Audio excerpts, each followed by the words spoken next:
28 സിനിമകളെന്ന് പറയുന്നതിൻ്റെ ഒരു കാലപരിധിയും ആ, ആ, എണ്ണവും വളരെ കൂടുതലാണ്. ഇപ്പം ആമുഖത്തിൽ സംസാരിച്ചപ്പം സത്യൻ സാറ് തന്നെ പറഞ്ഞു, പലരും പറയും മാറ്റാം, അല്ലെങ്കിൽ നമ്മൾ വീണ്ടും വീണ്ടും വീണ്ടും ആവർത്തിക്കുന്നതിൻ്റെ ഒരു പ്രശ്നമുണ്ടല്ലോ. നമ്മൾ വീണ്ടും വീണ്ടും ആവർത്തിക്കുമ്പോഴാണല്ലോ ഒരുപോലെ ആവും. നമ്മളെപ്പോഴും സിനിമയ്ക്കാണെങ്കിൽ വേണ്ടത് പുതുമയുമാണ്.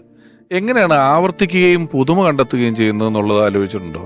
അല്ല, അത് ഒരു സംവിധായകൻ്റെ രീതിയും എൻ്റെ അഭിരുചിയും ഏറ്റവും കൂടുതൽ മനസ്സിലാക്കുന്ന സംഗീത സംവിധായകനാകുമ്പോഴാണ് നമുക്ക് ആവർത്തിക്കാൻ തോന്നുന്നത്. ക്യാമറാമാൻ വിപിൻ മോഹൻ എൻ്റെ 30ഓളം സിനിമകൾക്ക് ക്യാമറ വർക്ക് ചെയ്തു. കാര്യം ഞാൻ മനസ്സിൽ ആഗ്രഹിക്കുന്ന വിധത്തിലുള്ള വിഷ്വൽസാണ് വിപിൻ ചെയ്യുന്നത്. അതേപോലെ തന്നെയാണ് ശ്രീനിവാസനും ജോൺസനും ഒക്കെ ഞാൻ ഏറ്റവും കൂടുതൽ റിപ്പീറ്റ് ചെയ്യുന്നത്.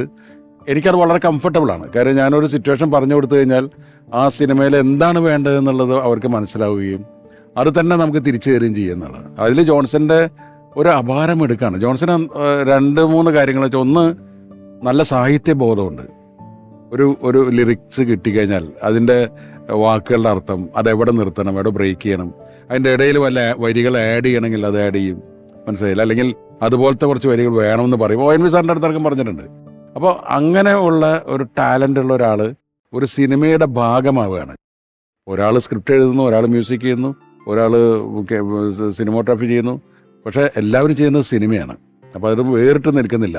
അതുകൊണ്ട് ആവർത്തനം എനിക്കങ്ങനെ വിരസമായിട്ട് തോന്നിയിട്ടില്ല. പക്ഷേ 10-25 ഒരു 20 സിനിമയൊക്കെ കഴിഞ്ഞപ്പോഴേക്കും പലരും എൻ്റെ അടുത്ത് തന്നെ പറഞ്ഞിരുന്നു, എല്ലാ സിനിമയും ഇങ്ങനെ ജോൺസനെ ഒന്ന് മാറ്റി വെറൈറ്റി ചെയ്ത് നോക്ക് എന്ന് പറഞ്ഞിട്ട് കുറേ. അപ്പോൾ ഞാൻ എപ്പോഴും എനിക്ക് ജോൺസൺ ചെയ്യുമ്പോഴാണ് തൃപ്തി കൂടുതലാവുന്നത്. പക്ഷെ എന്നിട്ട് ഞാൻ ജോൺസൻ്റെ അടുത്ത് ഒരിക്കൽ പറഞ്ഞിട്ടാണ് ഞാൻ ഇളയരാജയുടെ അടുത്തേക്ക് പോകുന്നത്. ആ ഒരു വാചകം ഞാൻ പലപ്പോഴും പറയാറുണ്ട്. പലപ്പോഴും നമുക്ക് സ്വർണ്ണ ലിപികളിൽ എഴുതി വെക്കേണ്ട ഒരു വാചകം ജോൺസൺ എന്നോട് പറഞ്ഞു എന്നുള്ളത്. അന്ന് ജോൺസൺ വളരെ കൂടുതൽ പടം ഇല്ലാത്ത സമയമാണ്. പക്ഷേ ഇളയരാജയെ കൊണ്ട് പറഞ്ഞ് ചെയ്യിപ്പിച്ചാൽ കൊള്ളാമെന്ന് എനിക്ക് ആഗ്രഹമുണ്ട്. ഞാൻ ജോൺസൻ്റെ അടുത്ത് വിളിച്ച് പറഞ്ഞു, ഞാനൊരു പടം ഇളയരാജയെ കൊണ്ട് ചെയ്യിക്കാൻ ആലോചിക്കുന്നു, ജോൺസന് വിഷമമില്ലെങ്കിൽ മാത്രം. ജോൺസൺ പറഞ്ഞത്, നിങ്ങൾ ധൈര്യമായിട്ട് ചെയ്യിക്കുക ഇളയരാജയെ കൊണ്ട്. ഇളയരാജ എന്നേക്കാൾ നല്ല മ്യൂസിക്കാരനാണ്. അത് ഒന്ന്. മറ്റൊന്ന് പറഞ്ഞു വെച്ചാൽ, എനിക്ക് വിഷമമുണ്ടോ, എനിക്ക് വേറെ കൂടുതൽ പടങ്ങളുണ്ടായിട്ടൊന്നുമില്ല. സിനിമയുള്ളത് കൊണ്ടാണ് നമ്മൾ സുഹൃത്തുക്കളായത്. ആ സൗഹൃദം നിലനിർത്താൻ സിനിമ വേണമെന്നില്ല. അങ്ങനെ പിന്നെ അതാണെങ്കിൽ പിന്നെ അത് സൗഹൃദം അല്ലല്ലോ. താൻ ധൈര്യമായിട്ട് ചെയ്യിക്കടോ. ജോൺസൺ എന്ന അനശ്വര സംഗീത സംവിധായകന്റെ ഓർമ്മകളുമായി നിരവധി സിനിമകളിൽ മികച്ച കഥാപാത്രങ്ങളെ അവതരിപ്പിച്ചിട്ടുള്ള പ്രിയപ്പെട്ട ദേവൻ സാർ. ജോൺസൺ മാഷെ പറ്റി ഓർക്കുമ്പോൾ ഞാൻ ആദ്യം ഓർക്കുന്നത്, ജോൺസൺ മാഷ്, ഞാൻ ഈ ചെന്നൈയിൽ താമസിക്കുന്ന സമയത്ത് എൻ്റെ വീടിൻ്റെ അടുത്ത വീട്ടിലായിരുന്നു ജോൺസണും ഭാര്യയും മക്കളൊക്കെ ഉണ്ടായിരുന്നത്. അതാണ് എൻ്റെ ഓർമ്മ ആദ്യം വരുന്നത്. അപ്പോൾ എൻ്റെ മോളെ സ്കൂളിൽ വിടാനായിട്ട് ചില ദിവസങ്ങളിൽ ഞാൻ ജോൺസൻ്റെ അന്നൊരു സ്കൂട്ടർ ഉണ്ടായിരുന്നു. ആ സ്കൂട്ടറിലാണ് ഞാൻ കൊണ്ടുപോവുക എൻ്റെ മോളെ അങ്ങോട്ട്. അങ്ങനെ ഞങ്ങൾ വളരെയധികം, പിന്നെ നാട്ടുകാരനാണല്ലോ, ജോൺസണും ഞാനും തൃശ്ശൂർക്കാരാണ്. അപ്പോൾ എപ്പോഴും ജോൺസണും ഞാനും വളരെ അടുത്ത് ഉള്ള ആൾക്കാരാണ്. പിന്നെ ജോൺസൻ്റെ സിനിമകളിൽ എൻ്റെ ഓർമ്മ ശരിയാണെങ്കിൽ മിന്നാമിനിങ്ങിൻ്റെ നുറുങ്ങോട്ടം എന്ന സിനിമയിൽ ഞാനും പാർവതിയും കൂടിയിട്ടുള്ളൊരു പാട്ട് സീനുണ്ട്. അതിൽ മെല്ലെ മെല്ലെ എന്ന് പറഞ്ഞൊരു പാട്ടുണ്ട്. അത് ഇന്നും ഞാൻ എവിടെയെങ്കിലുമൊക്കെ പോയി കഴിഞ്ഞാൽ, മീറ്റിങ്ങിലോ ഫംഗ്ഷനൊക്കെ പോയി കഴിഞ്ഞാൽ ഇവർ അതിടും. ഞാൻ വരുമ്പോൾ ആ പാട്ടിടും. അതുപോലെ തന്നെ പിന്നെ സത്യൻ അന്തികാടൻ്റെ ഒരു പടത്തിൽ, ഞാൻ സത്യൻ്റെ ഒറ്റ പടത്തിലേ അഭിനയിച്ചിട്ടുള്ളൂ. പിൻഗാമിയിലെ വെണ്ണിലാവോ എന്ന് പറഞ്ഞൊരു പാട്ടാണത്. അത് ഇപ്പോഴും എന്നെ പല ആൾക്കാരും ഓർക്കുന്നത് ആ ഒരു പാട്ടിലൂടെയാണ്. ഞാനും മോഹൻലാലിൻ്റെ ചെറുപ്പത്തിലുള്ള ആ കുട്ടിയും ശാന്തകൃഷ്ണനുമായിട്ടുള്ള വളരെ സന്തോഷകരമായ ഒരു ഫ്ലാഷ് ബാക്കിൽ വരുന്ന ഒരു സീനാണ്. വളരെ സന്തോഷകരമായിട്ടുള്ള ഒരു സീൻ. അങ്ങനെ എനിക്ക് എൻ്റെ ഓർമ്മ പെട്ടെന്ന് വരുന്നത് ഈ 2 പാട്ടുകളാണ്. ഈ 2 പാട്ടുകളും ഇന്നും ജനങ്ങളുടെ മനസ്സിൽ, മലയാളികളുടെ മനസ്സിലുണ്ട്. അല്ല, ചില കഥാപാത്രങ്ങൾ, ഞാനിപ്പോൾ ഒരു സിനിമയിൽ എപ്പോഴും അതിലൊരു കേന്ദ്ര കഥാപാത്രം, ഒരു നായകൻ നന്മ ചെയ്യുക, നന്മകളെല്ലാം നായകനിലേക്ക് എത്തുക എന്നൊക്കെ പറയുമെങ്കിലും, ഞാനിപ്പോൾ നേരത്തെ പൊന്മുട്ടിയിടുന്ന താറാവിനെ കുറിച്ച് പറഞ്ഞപ്പോൾ ഇത് സംഗീതവുമായിട്ട് നേരിട്ട് ബന്ധമുള്ള ഒരു കാര്യമല്ലെങ്കിലും ഈ ഡാൻസ് സ്കൂൾ നടത്തുന്ന ടീച്ചറെ പറ്റിയൊക്കെ പറഞ്ഞ് ആ സിനിമയിൽ എവിടെയോ ഈ ഡാൻസ് സ്കൂൾ നടത്തുന്ന ടീച്ചർക്ക് ഷാരി ചെയ്യുന്ന കഥാപാത്രത്തിന് പൈസയ്ക്ക് ആവശ്യം വരുമ്പം കരമന ജനാർദ്ദനൻ ചെയ്യുന്ന ഒരു ക്യാരക്ടർ ഉണ്ടായിട്ട് പൈസ കൊടുക്കുന്നുണ്ട്. ഇത് നീ ഇത്രയും നാൾ എന്ന വാടകയാണ്, ഇത് ആ വാടകയെ കൂട്ടിയാൽ മതി എന്നൊക്കെ പറഞ്ഞ് കണക്കാക്കണ്ടെന്ന് പറയുന്നുണ്ട്. അപ്പോ ഈ ഒരു നന്മ ഈ പരസ്പരം പോകുന്ന ഇപ്പൊ ഈ പറഞ്ഞ വാക്കുകളിലൊക്കെ കാണുന്ന ഒരു വളരെ രസകരമായ ഒരു സൗഹൃദം അതിൽ ഫീൽ ചെയ്യുന്നുണ്ട്. ആ നല്ല സൗഹൃദങ്ങൾ ഇവര് കുറെ നാൾ ഇവര് വാടക കൊടുക്കാത്തതിനകത്തുള്ള ശത്രുക്കളും ആണ്. ഈ പിണക്കങ്ങൾ ഉണ്ടായിട്ടുണ്ടോ നിങ്ങൾ തമ്മിൽ? ഒരു ആശയപരമായ പിണക്കങ്ങൾ ഉണ്ടാവണമല്ലോ. പിണക്കങ്ങൾ ആശയപരമായിട്ടും അല്ലാതെയൊക്കെ ഉണ്ടായിട്ടൊക്കെ ഉണ്ട്. അത് സ്വാഭാവികമായിട്ടുണ്ടാവില്ലേ, സൗഹൃദം ഉണ്ടാവാൻ. അതായത് പിണങ്ങാനുള്ള സ്വാതന്ത്ര്യം ഉണ്ടാവുക എന്ന് പറയുന്നത് ഒരു സൗഹൃദത്തിന്റെ വ്യാപ്തിയാണ്. സൗഹൃദത്തിന്റെ ഒരു ശക്തിയാണ്, വ്യാപ്തിയാണ് നമുക്ക് പിണങ്ങാനുള്ള സ്വാതന്ത്ര്യം ഉണ്ടാവുക എന്നുള്ളത്. ജോൺസന് ഞാനായിട്ട് പലപ്പോഴും പിണങ്ങാറുണ്ട്, അതിനപ്പുറത്ത് കാര്യമായിട്ട് ഇണങ്ങാറുണ്ട്. ഒരിക്കൽ ഒരു റെക്കോർഡിങ് തിയേറ്ററിൽ വെച്ച് പിണങ്ങിയിട്ടുണ്ട്, വീണ്ടും ചില വീട്ടുകാരങ്ങൾ. അതിന്റെ റെക്കോർഡിങ് PV ഗംഗാനാണ് പ്രൊഡ്യൂസ് ചെയ്യുന്നത്.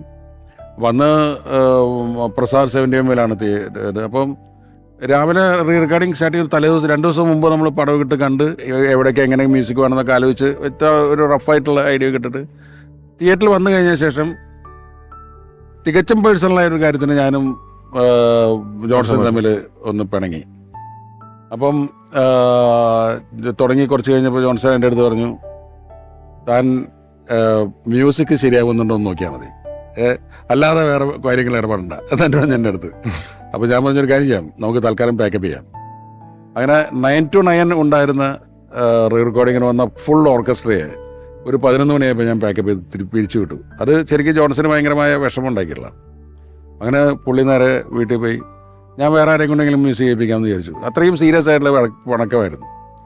പക്ഷെ വേറൊരാളെയും എൻ്റെ മനസ്സിൽ വരുന്നില്ല, പ്രത്യേകിച്ചും ആ സിനിമ. അപ്പോൾ 2 ദിവസം കഴിഞ്ഞു. 3-ാമത്തെ ദിവസമായ സമയത്ത് ഞാൻ സേതു മണ്ണാർക്കാരനെ ജോൺസന്റെ വീട്ടിലേക്ക് വിട്ടു. പുള്ളിയാണ് പ്രൊഡക്ഷൻ എക്സിക്യൂട്ടീവ്.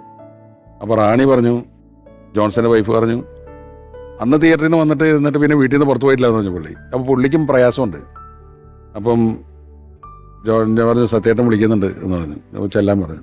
അപ്പം ജോൺസൺ സേതുവിൻ്റെ അടുത്ത് പറഞ്ഞത്, അന്നത്തെ വഴക്കിനെ പറ്റിയിട്ട് സത്യനോ രക്ഷ എന്നോട് മിണ്ടരുത് എന്ന് പറഞ്ഞു.